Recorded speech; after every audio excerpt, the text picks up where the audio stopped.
You know, we had a pandemic. There was 2 years of lost travel for people, and now what's happening is called revenge travel, and people just really need to catch up with the 2 years they missed.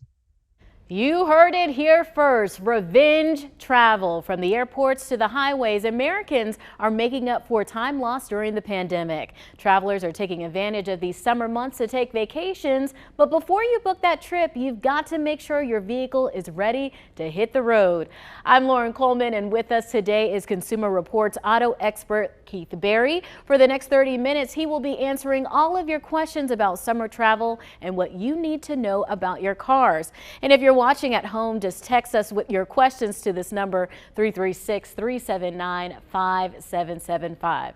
So let's get right to it. So Keith, what steps do you need to take to prepare your car for a road trip? Yeah, so what I like to do is start from the bottom up. You know, what you have to do is start with the rubber literally hits the road. Start with the tires. Start with a spare first. And I say that because it means actually checking these days, it actually means checking to see if your car actually has one. A lot of new cars don't have spare tires, and you don't want to find that out when you have a flat and you're stuck on the side of the road and you open the trunk and there's nothing there. Or there's just a patch kit. So check that out first. But what you want to do also is check the pressure, check the tire pressure. Inspect the tread. You're going to want to look for any visible signs of damage and wear. Anything that's really obvious, like a nail or a screw sticking out of your tire. Do not go on a road trip if that's happening until you get it taken care of. Look for any cuts or any bulges in the sidewall of the tire. You're also going to want to check the tread, and there's an easy way to do that. It's as long as you have a penny. Put a penny with Lincoln's head facing upside down towards the tread. If you can see any of the coin sticking out above his head, your tires are worn out, and they're dangerously worn out. So you're going to want to get new ones before you go on your trip. Make sure that you've got that, a pressure gauge too, to check your tire pressure. It's a good thing to have with you on the road as well. So that's kind of where I'd start, at least, is with the tires. Great advice there. So whenever I go on a road trip, my parents always say, you need to take your car to the shop. You need to make sure you take your car to the shop. Would you recommend taking your car into an auto shop for service before the trip? I mean, absolutely. It's good to kind of get to know a little bit about your car first. And there's some easy things that almost anyone can do at home. And that is stuff like, topping off the windshield wiper fluid. You don't want to find out that your car's out of windshield wiper fluid when you've got bugs all over the windscreen and you can't see, and you go to clean it and nothing happens and it smears all over the glass. And we think we've all had that happen.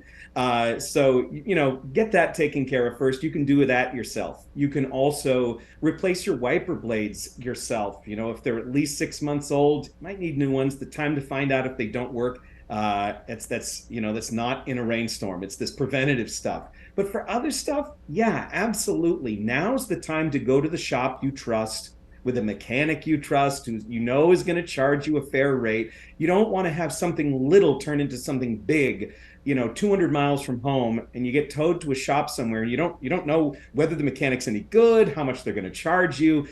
You want to be on your home turf. You don't want to have an emergency happen. So things like accessory belts, hoses, a little crack can turn into a really big problem, and they can have lifespans of 5 years or 50,000 miles. These are items that need to be changed. So have a mechanic check your oil, check your coolant, your fluids. A lot of the stuff, a lot of people can do this at home, but if you don't feel comfortable with that, go to a mechanic, and it's worth it to spend an hour on your take a long lunch break. It's worth the money to deal with that ahead of time before you head out there. And that ounce of prevention thing, getting that done, because you don't want to delay that trip any longer than it has to be.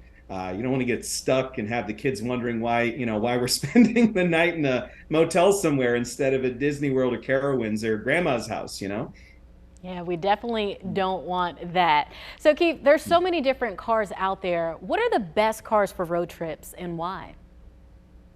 It's interesting. So at Consumer Reports, we buy and test vehicles, and we not only put them through these instrumented tests at our test track and have our engineers do that, but we also keep the cars for a while and put some miles on them and take road trips ourselves. I actually took a road trip this weekend, had an out-of-state wedding to go to, and put about 250 miles on a car from our test fleet, and learned a lot about that car. And what's interesting in Consumer Reports, our sort of group consensus is that some of the best cars for road trips these days are hybrids. Gone are the days of hybrids being just the Toyota Prius or just being about fuel sipping. We found that a lot of the hybrids out there actually give you more power, they give you smoother acceleration and better gas mileage, and they don't cost that much more than the conventional version of a vehicle. So for instance, the Honda Accord, that's a perennial classic out there, recommended by Consumer Reports. The Accord Hybrid gets better gas mileage, and it's kind of better to drive too. Something else we like about the Accord is that the interior is very well laid out. There's nothing that's really confusing when you get into it. There's buttons where you expect it to be. A time traveler from the 70s could get in the car and know exactly where everything is. Opting for that hybrid powertrain, you get better acceleration, and it's just, it's a better vehicle. If you're looking for an SUV, the Hyundai Tucson Hybrid, we really like it. It's a 5-passenger vehicle. You get some fuel savings over the gas-only version, but it's also quicker, it's quieter. Something that's important in a road trip is those front seats. They're nice and supportive on a long drive. I think we've all been there. You get in the car and you feel nice, and then after like an hour, you're, oh, my back, my legs, whatever.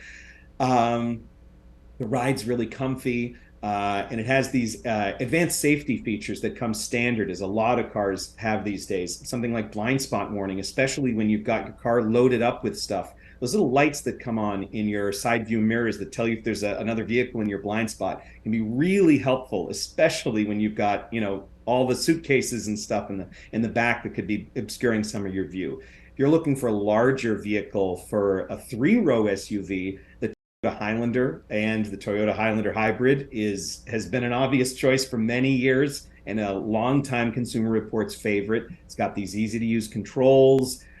You can even add a Wi-Fi hotspot too. So these are some good vehicles for your road trip. Great answers. Well, Keith, we're about to take our first break, and we have a lot of questions that are already coming in from viewers. So hold tight. We'll be right back after this break.